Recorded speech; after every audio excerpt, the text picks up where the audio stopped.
Hi, Craig. Hey, Hi, Craig. Craig. Hi, Craig. Hi, Craig. Hi, Craig. Hi, everyone, and welcome back to the paddock. On the call today, you have myself, Hannah, Ito, Meg, Amy, and Chelsea, and our lovely Melissa, and we are going to just recap the Spanish GP and starting off with a brief overview of practice. As much as I'd hate to admit it, during practice there was a clean sweep from Max Verstappen in all practice runs, with Alonso from Aston Martin being the closest challenger. Unfortunately, it didn't end up like that in quali or race. Sad days, but we did notice some good pace from Perez as he was only reported to be 3/10 of a second away from Verstappen's pace. Some results for you in practice 2, and 1 was Max Verstappen, of course, 2 Fernando Alonso, and 3 was Nico Hulkenberg. Practice 1, though, again was Max Verstappen, of course, Sergio Perez, Esty Bestie in third. But what surprised me was to see Nick DeVries in fourth, as he had had an up and down start to his season as a rookie. So to see him in fourth, actually pretty good. I don't know whether anyone else felt this way, but during practice 2, when Nico was in third, I was like, the sound, Adriana, what are you doing here? Kept going through my head. I don't know whether anyone else felt this way because seeing a Haas up there, I was like, are you guys allowed? Same with Nick DeVries, honestly, because we all know he doesn't really have the race pace. Yeah, when I saw Nico up there, I was like, who sprinkled him with some pixie dust? Like, what in the full moon is going on here? Because it just doesn't make sense to my brain to see a Haas up there. It just is what it is. Yeah, it was an interesting practice to say the least, but what surprised me the most was seeing the quali results. And P1 was Max Verstappen, Carlos Sainz was P2, his home race, thank the Lord, and P3 was Lando Norris. Quali was interesting. There was a lot of drivers in the gravel due to water on the track and it being slippery. Kind of interesting. The biggest shock, though, out of Q1 was Charles being knocked out and placing him in P19. This is actually the first time this has happened since Monaco 2019. And in post-quali interviews, Charles actually stated that there was something wrong with the car and would be surprised if everything was actually fine. And then, as Hannah has stated, we saw a lot of drivers go into the gravel, and during Q1 in general, we saw a lot of them spinning out around turn 1. And there was also a red flag, probably, correct me if I'm wrong, the only red flag the whole weekend. And during Q1, because of Valtteri going into the gravel, causing some debris on the track. And also, there was a not so fun moment for Pierre. He was penalized due to impeding other drivers in the session, 2 of which were Carlos and Max, pretty much just not moving out of the way. We don't know if it's miscommunication from them or what, but it was just not a fun weekend for him. Yeah, and we had an unexpected turnout from McLaren, with both drivers passing through Q2 and Q3, with Lando landing in third, which even was more surprising with the speed and all that. I wonder if McLaren's car is better on the turns with their alignment and strategy than in the straights with the lack of speed, like a Red Bull. Was pretty upset to see Charles out as he had a rough season, and he did state there was something wrong with the car since turning left was almost impossible for him.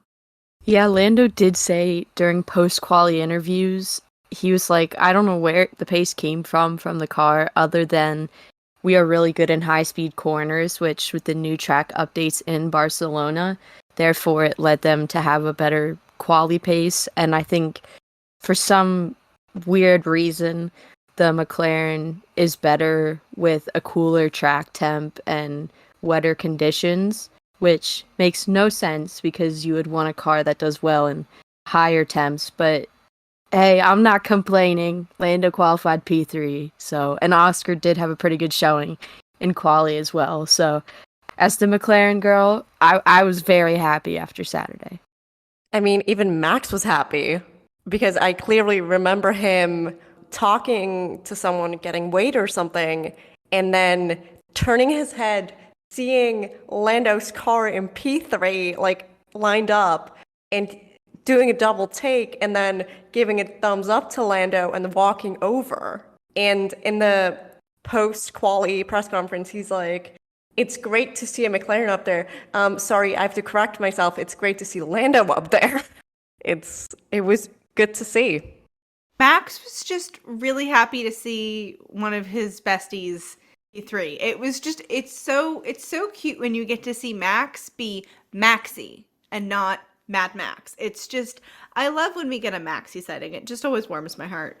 And then we had some flashbacks to the Mercedes era towards the end of Q3.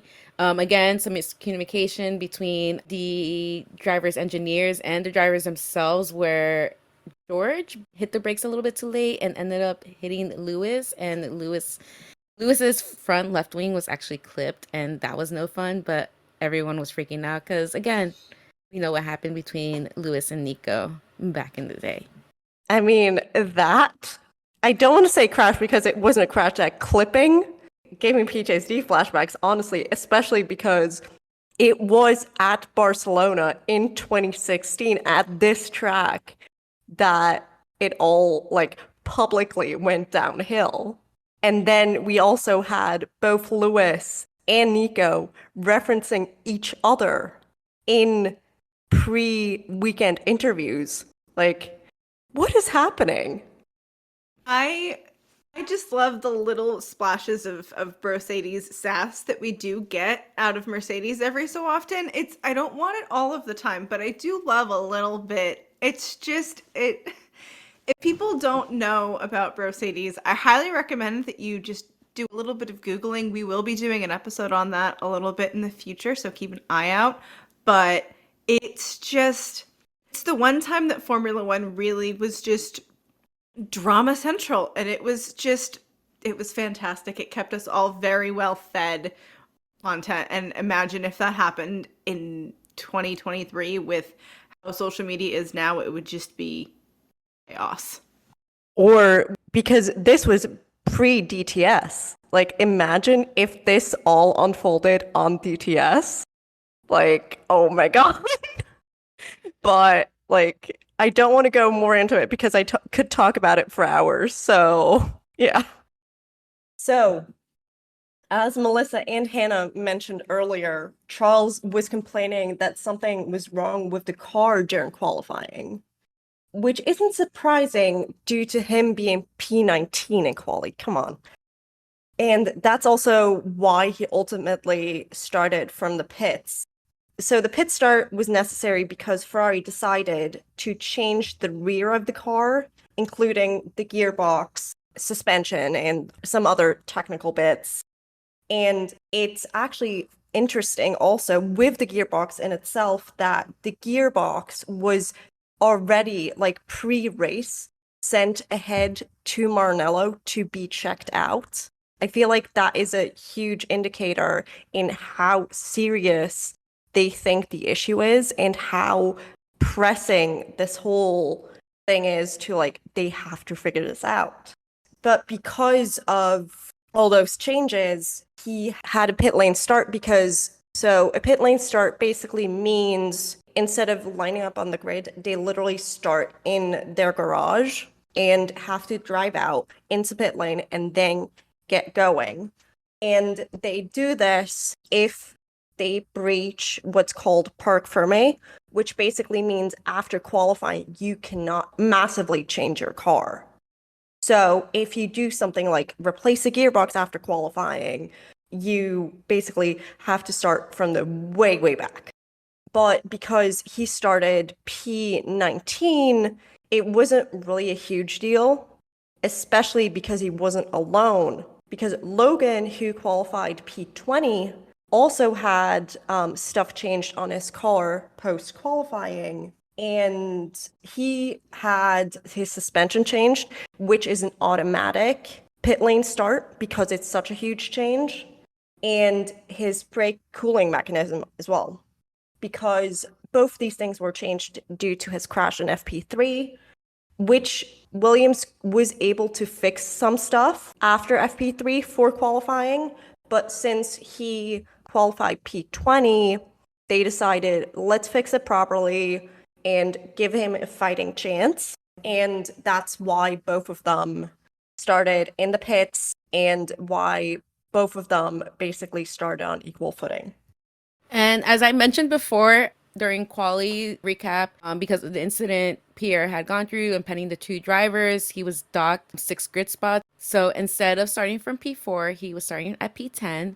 And also during the pre-race show, I know, and I don't know if the rest of the ladies can recall, but the McLaren mechanics were working on Lando's car up until the start. They were working on some right rear tire suspension issues. I'm not a car girly, so I don't know what that means, but it was just interesting to see them just like going at it. And then up until like the very last minute, kind of reminded me of like myself working on school assignments till the deadline time. So it was kind of comical, but at the same time, I was like, okay, what's going on here? And didn't want anything to affect Lando negatively.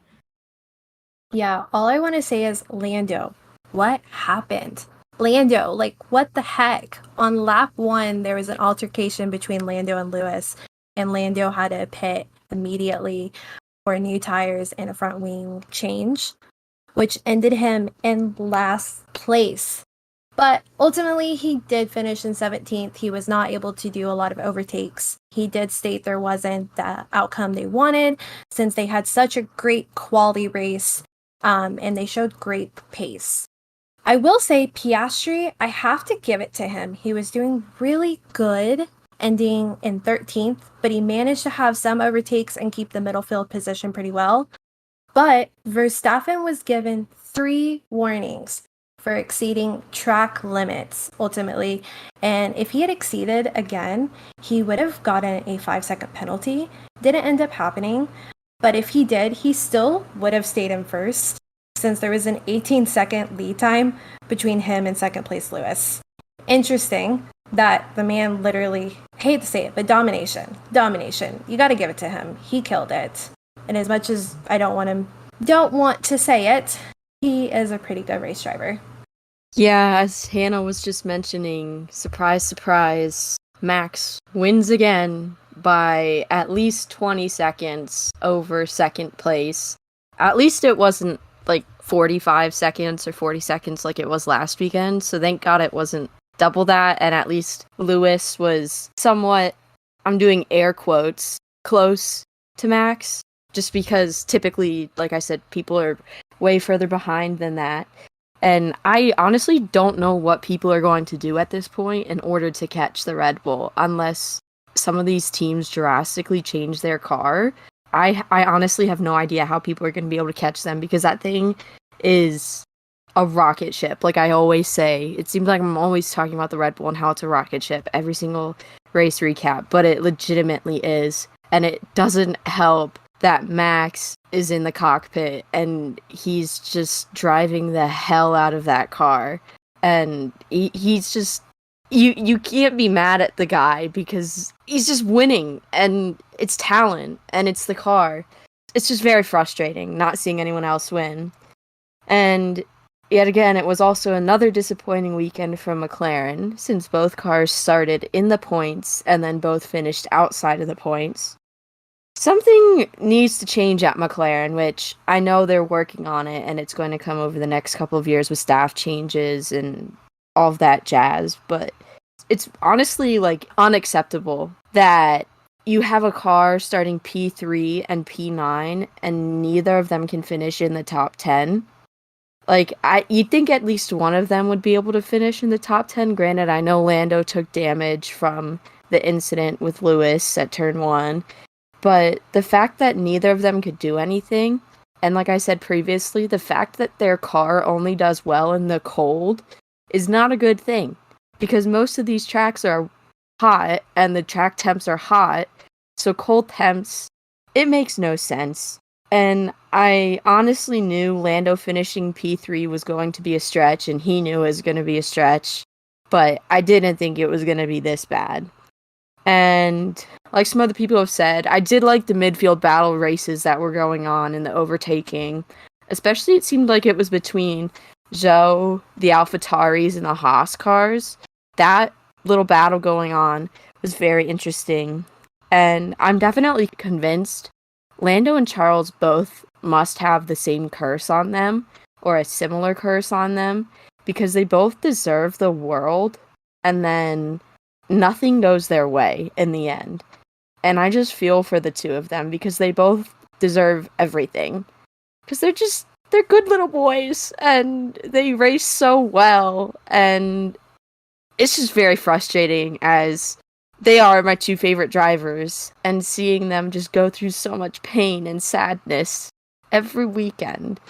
It's not fun, but I'm hoping Canada can be a better race overall, and people can bring updates, and I'm just hoping for a good weekend, and hopefully not another Red Bull domination. So, like everybody has mentioned, Red Bull is dominating. It truly feels like between Max's talent as a driver and the car that Adrian Newey has built, it's just kind of like a match made in heaven. Or in some people's cases, probably they would consider it a match made in hell. Um, for people who don't like Max and or Red Bull or both. I have so many questions when it comes to Ferrari right now. They started off the race with having Carlos on soft tires to hopefully get a good launch at the start of the race, which when I saw that, I understand the strategy, but I really wasn't expecting it to really help them as much as they thought it would, because you're comparing it to just the sheer speed that Red Bull really has right now.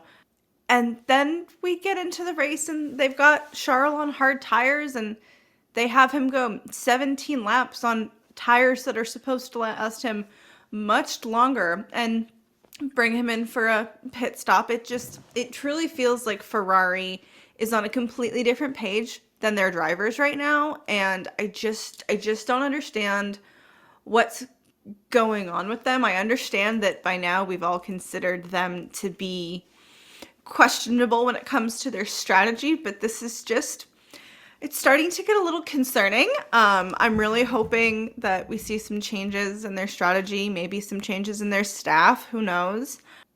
I really love the Mercedes boys really just showing off a good race at the start. Personally, if I have to pick a Mercedes driver to be on a podium, it's always going to be Lewis for me. It's pretty much a known fact among the girls that I'm not a massive George fan, but it just right now, it seems like to me at least, seems like he's expecting things to just be given to him in some situations, where it almost seems like he wants them to give Lewis team orders or whatever. There's some internal bickering going on, it seems. But I do have to say, whatever updates Mercedes brought, putting side pods on the car seems to have helped. And I honestly love to see it. I don't know if anybody else caught George's question of, is it raining? And confusing his rain with some sweat. Honestly, that comment from George was one of the highlights of the race for me, because it was just so funny, because especially like pre-race, everyone was like saying, oh, it's gonna start raining like at the start of a race or very shortly after. Like all the commentators were like, yes, it's gonna rain. So we were all expecting rain. And then the rain never showed except for in George's helmet. But I mean, Amy, I also have to agree with you on George kind of, I'm doing air quotes right now, but he's kind of expecting the whole things being handed to him, because I feel like he sees himself as the heir to Lewis when Lewis is still very much driving. And I'm like, come on, I know he's older, but you do not do that to a legend that very well might have an 8th title in him. Who knows? It's just disrespectful at this point. While I do agree with Amy and Ito about George's little expectations, I do love his radio though, because he always says like the most like posh British English, whatever you want to say, phrases and sentences, and then that whole him not see like the whole rain incident and actually being a sweat, as our favorite driver has said, athlete sweat, and he's a high performance athlete. So what do you expect from the man? But kudos to George because he started from P12 and ended up finishing on the podium on P3.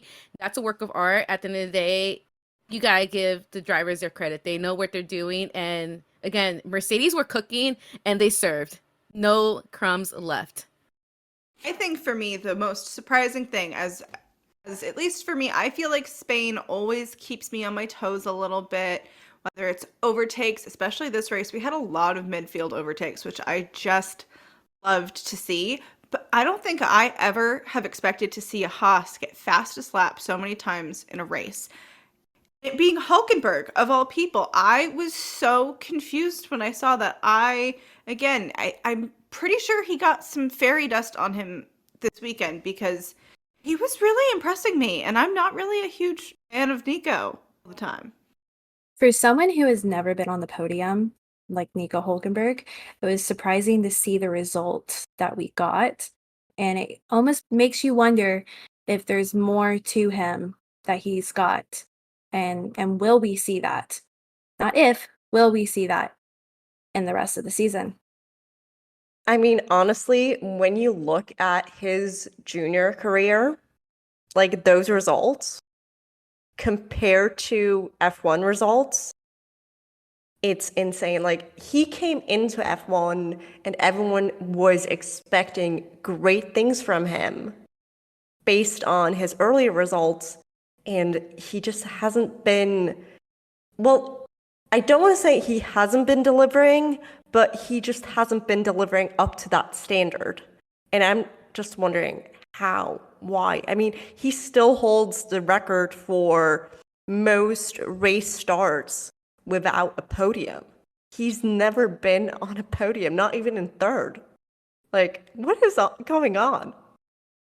It's those hexes, man. We gotta figure out who put a hex on all these drivers and do something. But as the girls had mentioned beforehand, the midfield action was amazing. Honestly, it was like the best part of the race. Once I see Max and P1, I kind of just blink out and watch the rest to see what's going on. There was a lot of dueling between drivers and their cars. Personally, I always like to see a good fight for good positions and everything. But unfortunately, our boy Yuki got a 5-second penalty during the race because he forced another driver, Joe, off the track. It wasn't too pretty to see, and I know Yuki has his feelings. We know our feelings with the FIA. They have been a little bit too harsh, if you ask me. But again, the FIA is gonna FIA whenever it wants.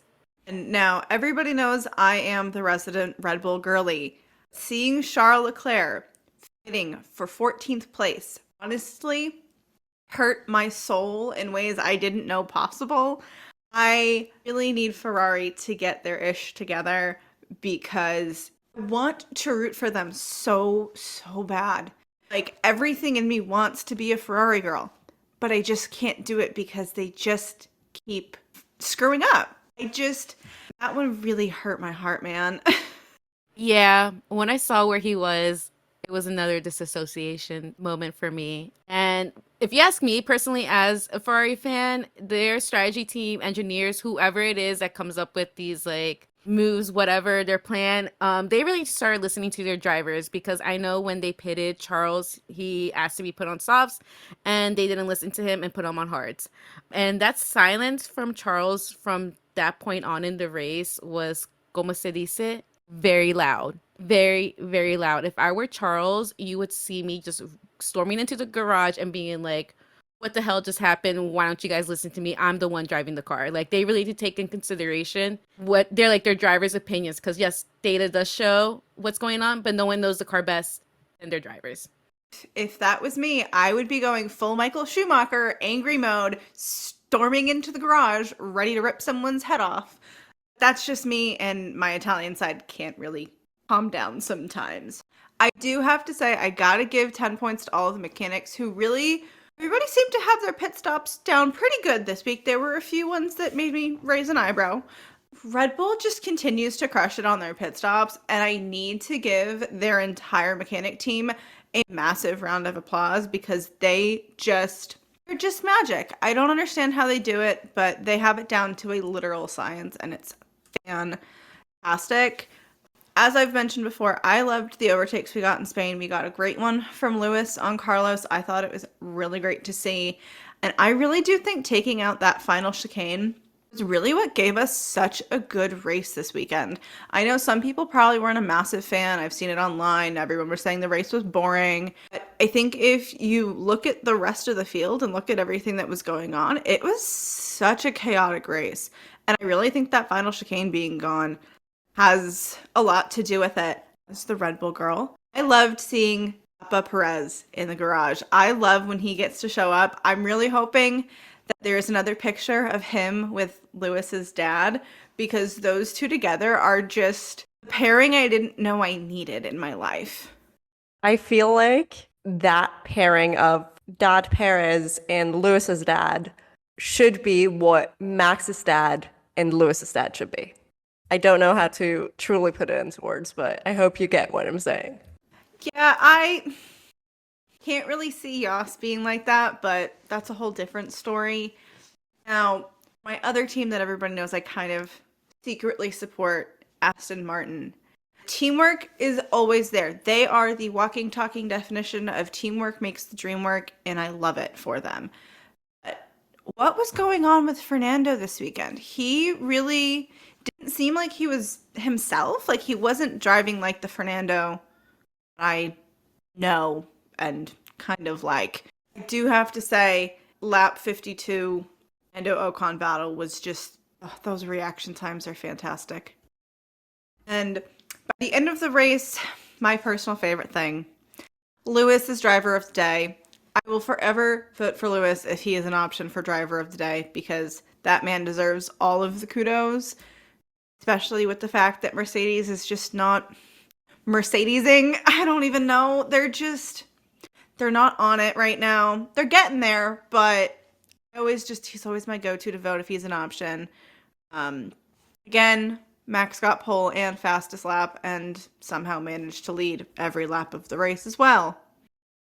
Honestly, with Mercedes, it seems like ever since Niki Lauda passed away, they haven't been putting out a car that has any kind of, I don't know what the right word is, but that doesn't have it, like the speed or the drivability like the old Mercedes cars used to have while Niki was still there.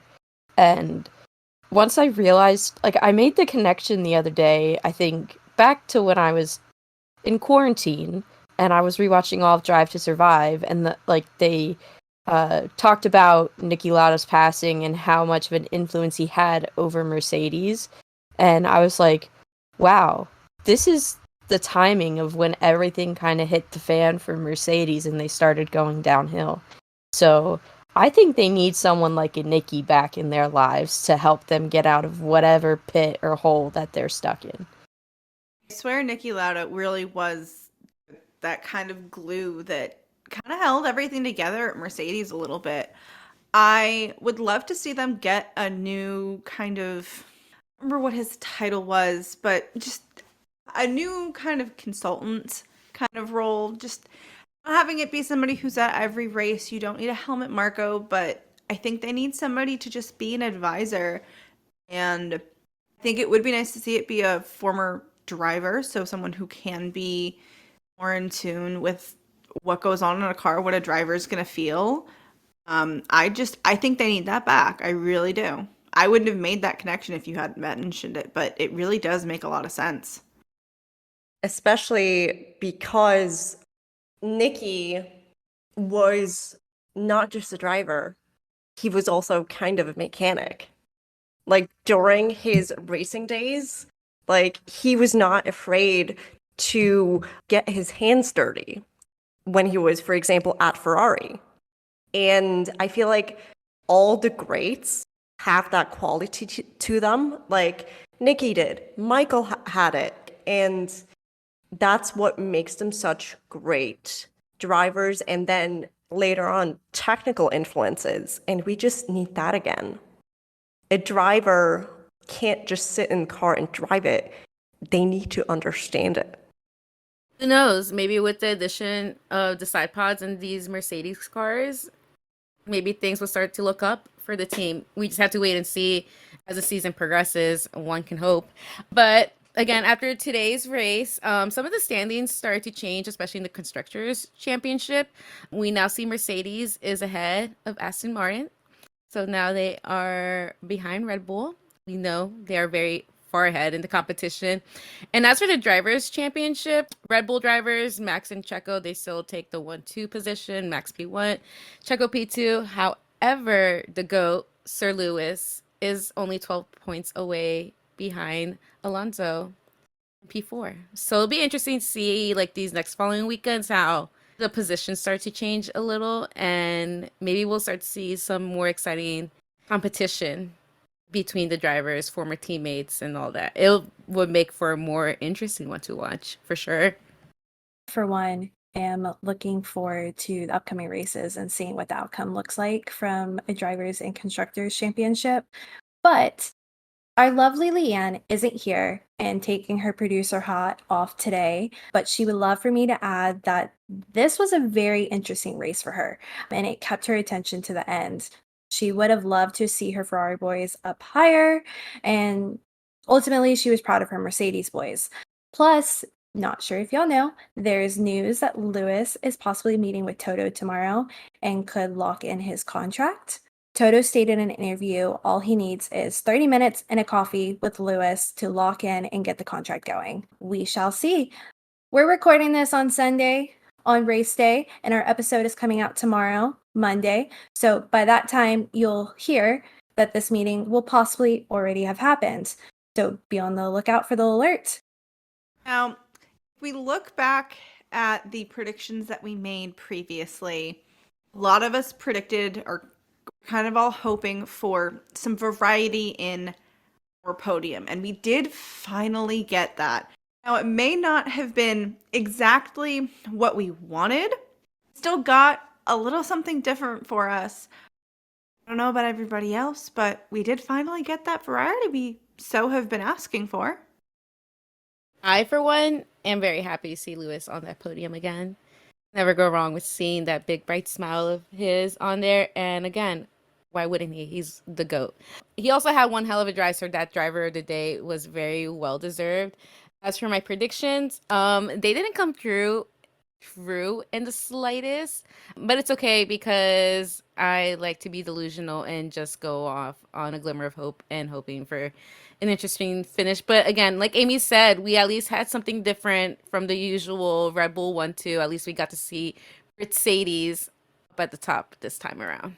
In terms of predictions, while I went the like semi-delusional route this week with a Fernando P1, Max P2, and Carlos P3, I was still kind of surprised that it didn't come true, especially after qualifying yesterday when I was really hoping Carlos could hang on to that podium.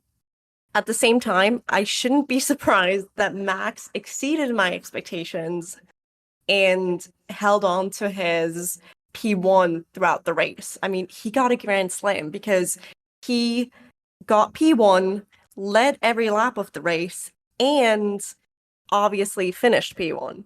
And after all, Red Bull has won every race this season, which boring? Yes.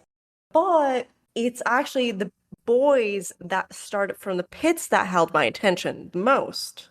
Because throughout the race, Charles was able to find himself in the points, which made my heart sing. But ultimately, Ferrari just couldn't pull off a clean race and would scrim over on bizarre strategy calls, as we mentioned earlier. That definitely was a head shake from me, and hence why he ultimately didn't, just by a hair, didn't finish in the points. Still sad. But the other pit lane boy, Logan, he finished exactly where he started. Yes, did he move up some spots throughout the race? Sure. But he, even with the new suspension, which you'd think would make him more competitive, hence why he would have to start from the pit lane, didn't help.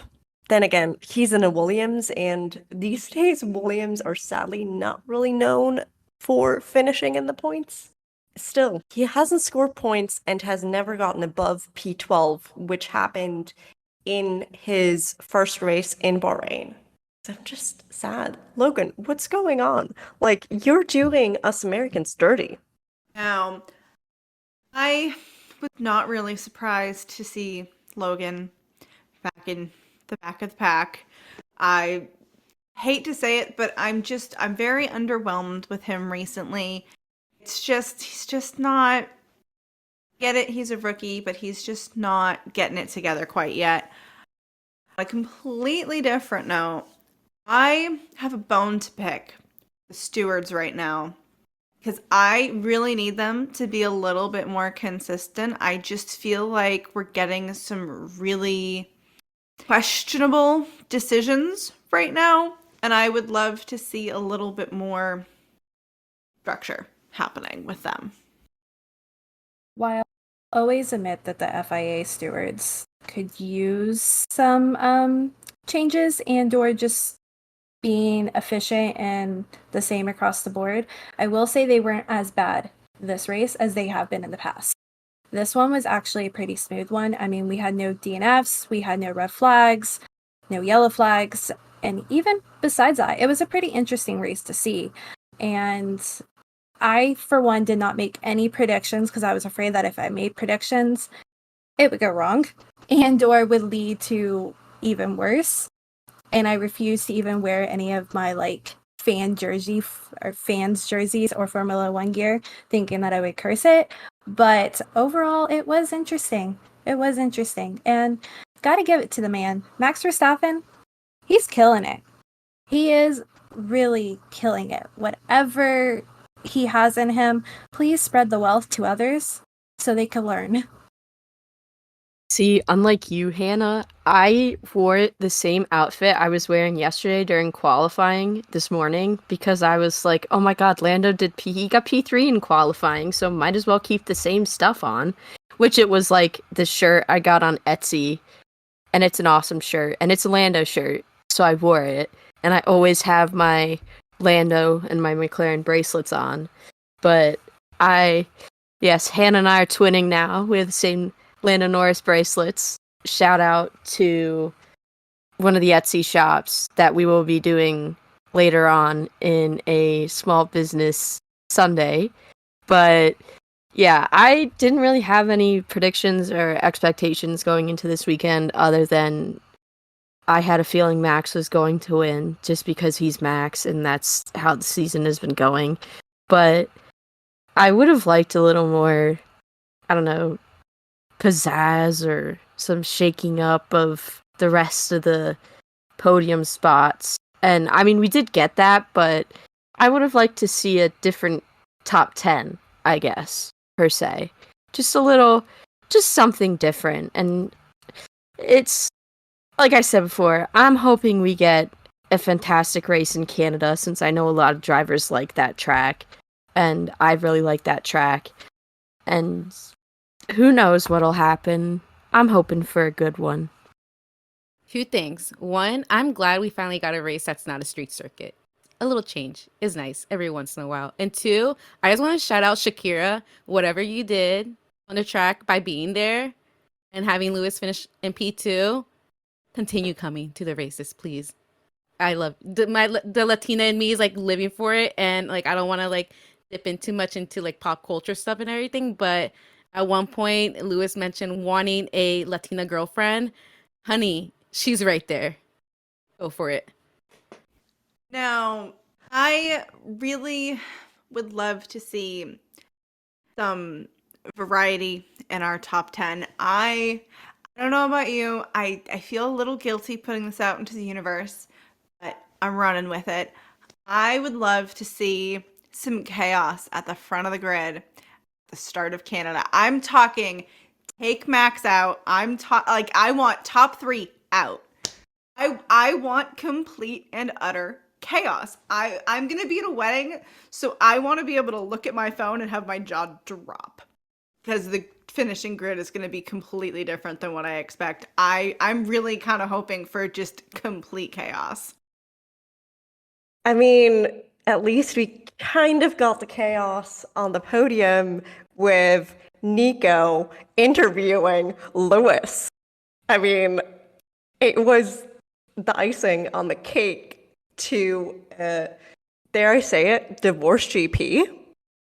I will say one thing that and we didn't mention, but when they did the opening anthem at the start of the race, we had another situation, kind of like Charles and Monaco, where Carlos and Fernando in the front behind everybody else. So that was interesting to see, and that was pretty cool to see. I wonder if it's a tradition going to be going forward, because gotta love it and representing the home race. And let's not forget, Hannah, they were like arm in arm, like hugging each other. It was just like a little like cherry on top of the ice cream type moment there. It was amazing to see, and to see that they both like represent each other, that they love each other and respect each other, or at least what you could see there. Don't know them in person, but it was good to see that, and it was good that they were able to come out and represent Barcelona in the Spanish GP. I love seeing Fernando and Carlos together, especially because Carlos has always looked up to Fernando Alonso. There's pictures of them online together from when Carlos was like a little kid, because Fernando and Carlos Sr. know each other. I just love that camaraderie that they have together. It just genuinely warms my heart. I do have to give Carlos a massive shout out on his helmet and his race kit for the weekend. It was fantastic. I had really hoped Fernando Alonso was going to surprise us with a one-off race suit, but that doesn't necessarily surprise me that he didn't do it.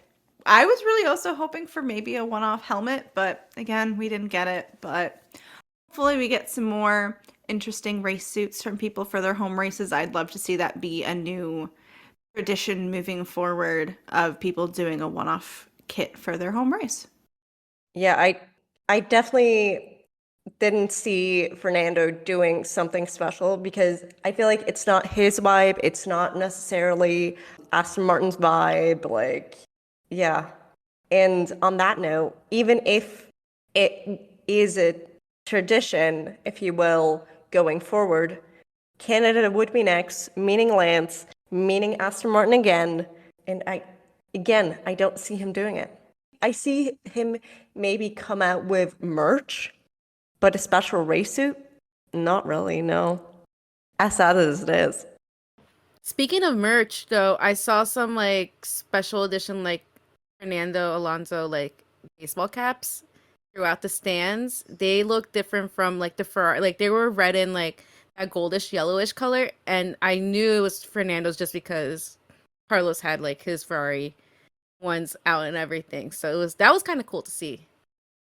I've got to give a massive kudos to the crowd this weekend. If you were paying attention during even just qualifying, the crowd was wild. You could hear them any single time that Fernando or Carlos went by. They were just on their feet. It was fantastic to see. I always love getting to see how excited the crowd gets for their favorite drivers, their hometown drivers. It's just always a fun little moment. And I think, for me at least, Barcelona gave me everything I really wanted out of this race. And with that, we're going to go into our little fun bit that we do as the pre-outro. And of course, for this week, we are going to do Team of the Week. Team of the Week for us is Aston Martin. Just alone for their teamwork. Never seen Stroll and Alonso be so willing to support each other for the greater good. That was interesting to see, that they both were just willing to do that for the sake of the points and sake of supporting each other. So thank you for joining us on today's Spanish Grand Prix recap. What did you guys think of this year's Spanish Grand Prix? Reach out to us on social media and let us know. You can find us everywhere as Paddock Girls Podcast, except Twitter, where you can find us at Paddock Girls Pod. Thank you so much for joining us in the paddock today for another episode. Stay tuned for a few fun, silly episodes coming up as we take a little race break this weekend. See you next time. Bye, Craig. Bye, Craig. See you, Craig. Craig. Bye, Craig. Craig.